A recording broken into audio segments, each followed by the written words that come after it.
Spice நம்ம இன்றைக்கி தெர்மோடைனமிக்ஸில் ஒரு சம் பார்க்க போகிறோம். நான் உங்கள் விக்னேஷ். என்ன கொஸ்டின்னா, a stationary closed system undergoes the cycle shown in the figure consisting of the following process. Process 1 to isosteric heating with heat addition of 180 kJ per kg. Process 2 to 3 adiabatic expansion to the original pressure with a decrease in internal energy of 60 kJ per kg. Process 3 to 1 isobaric compression to the original volume with heat rejection of 150 kJ per kg. Prepare an energy balance sheet for each process and determine heat transfer during each process, work done during each process, change in internal energy during each process, net heat transfer during the cycle, net work done during the cycle, overall change in internal energy during the cycle.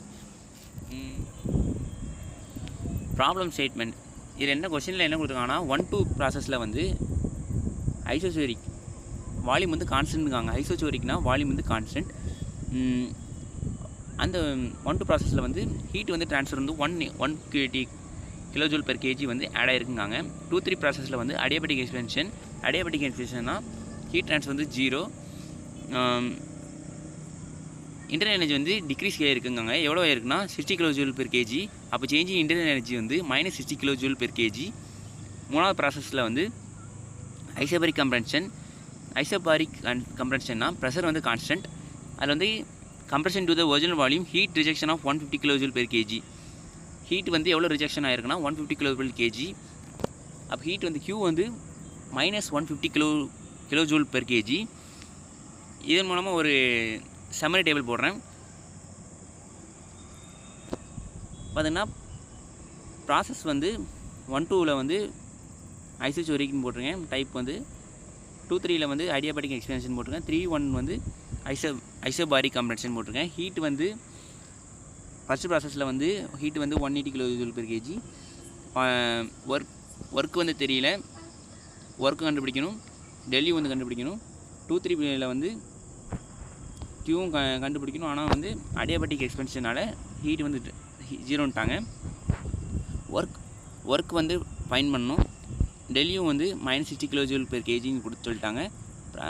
மூணாவது ப்ராசஸில் வந்து isobaric compression heat transfer வந்து சொல்லிட்டாங்க -150 kJ per kg.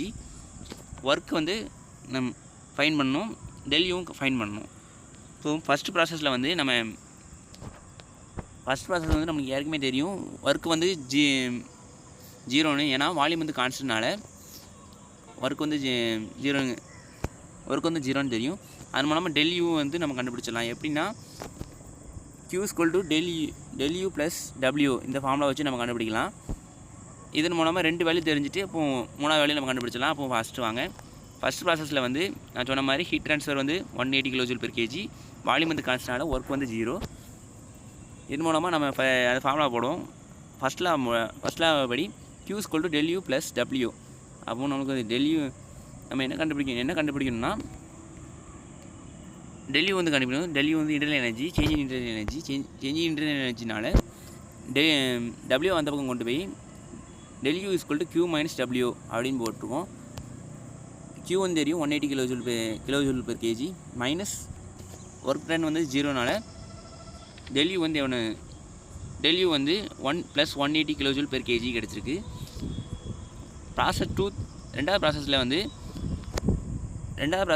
2 value தெரியும். ஏன்னா heat வந்து adiabatic எக்ஸ்பென்ஷன் ரெண்டாவது process வந்து அடியாபெட்டிக் எக்ஸ்பென்ஷனால் ஹீட் வந்து 0ன்னு தெரியும். டெல்யூவும் கொடுத்துட்டாங்க. டெல்யூ வந்து -60 kJ per kg. இதன் மூலமாக 2 வேல்யூ தெரிஞ்சனால இதே ஃபார்முலாவில் போட்டு நம்ம வந்து 2-3 ப்ராசஸ் வந்து பண்ணிடலாம். செகண்ட் ப்ராசஸில் வந்து பார்க்கலாம் வாங்க. செகண்ட் ப்ராசஸ் செகண்ட் ப்ராசஸில் வந்து ஹீட் ட்ரான்ஸ்ஃபர் வந்து 0. நமக்கு என்ன கண்டுபிடிக்கணும், ஒர்க் கண்டுபிடிக்கணும். அதனால் Q = del U + W. நம்ம ஒர்க் கண்டுபிடிக்கிறனால டெல்யூ அந்த பக்கம் கொண்டு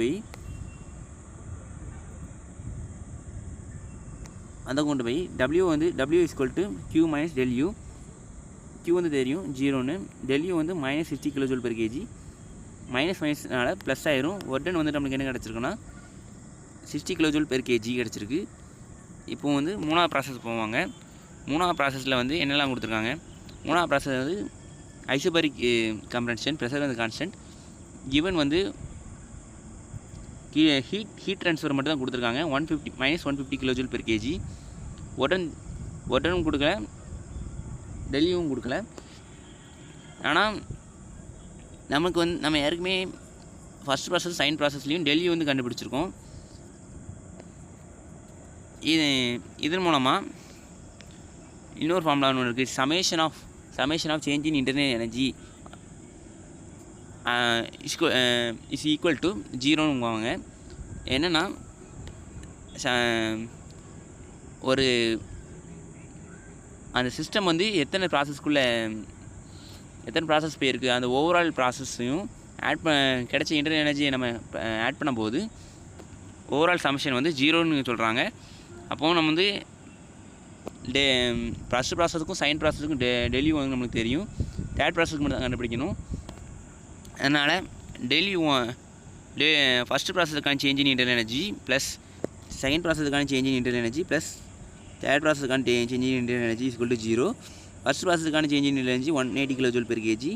செகண்ட் ப்ராசஸுக்கான இன்டர்னல் எனர்ஜி வந்து -60 kJ per kg.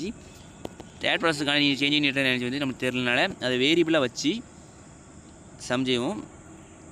180 - 60 வந்து என்னென்னா 120. அதை அந்த பக்கம் கொண்டு போகிறதுனால நெகட்டிவ்னு வருது. மூணாவது ப்ராசஸுக்கான சேஞ்ச் இன் இன்டர்னல் எனர்ஜி வந்து -120 kJ per kg. இப்போ நம்மளுக்கு என்ன கிடச்சுன்னா ஹீட் ட்ரான்ஸ்ஃபரும் தெரியும், இன்டர்னல் எனர்ஜியும் தெரியும். அதனால் ஃபஸ்ட் லா மூலமாக நம்ம வந்து ஒர்க் டன் வந்து கண்டுபிடிக்க போகிறோம். Work done = Q - ΔU. இது வந்து ஏற்கனவே உள்ள ஃபார்முலா தான். நம்ம Q = ΔU + W தான் இந்த மாதிரி எழுதியிருக்கோம். W = Qவோட வேல்யூ வந்து -150 kJ per kg minus ΔU வந்து -120 kJ per kg. இது பண்ணுறது மூலமாக நமக்கு என்ன கிடைக்குன்னா ஒர்க் டன் வந்து -30 kJ per kg கிடைக்கி. இது மூலமாக நம்ம வந்து மூணு ப்ராசஸுக்கான எல்லாமே கிடச்சி heat, work done and change in energy எல்லாமே கண்டுபிடிச்சிட்டோம். நம்ம கொஸ்டினில் என்ன கொடுத்துருக்காங்கன்னா நம்ம ஹீட் ட்ரான்ஸ்ஃபர் கண்டுபிடிச்சிட்டோம்.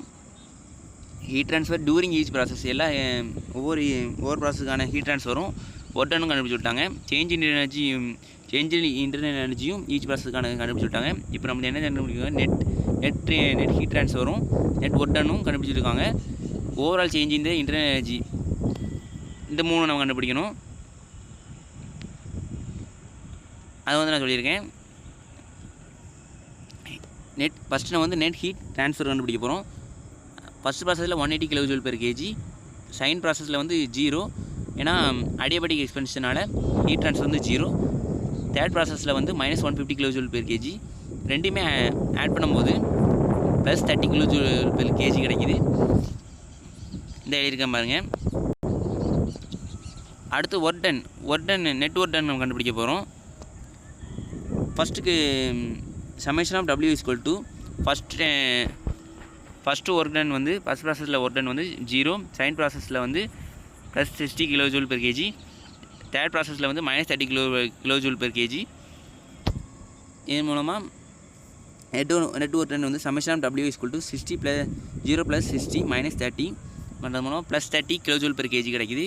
சமேஷன் ஆஃப் W வந்து கிடச்சிட்டு change in internal energy, overall change in internal energy வந்து இப்போ நம்ம summation of change in internal energy for cyclic process வந்து எப்போவுமே 0 தான்.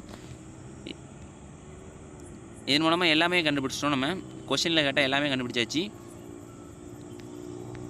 தேங்க்யூ.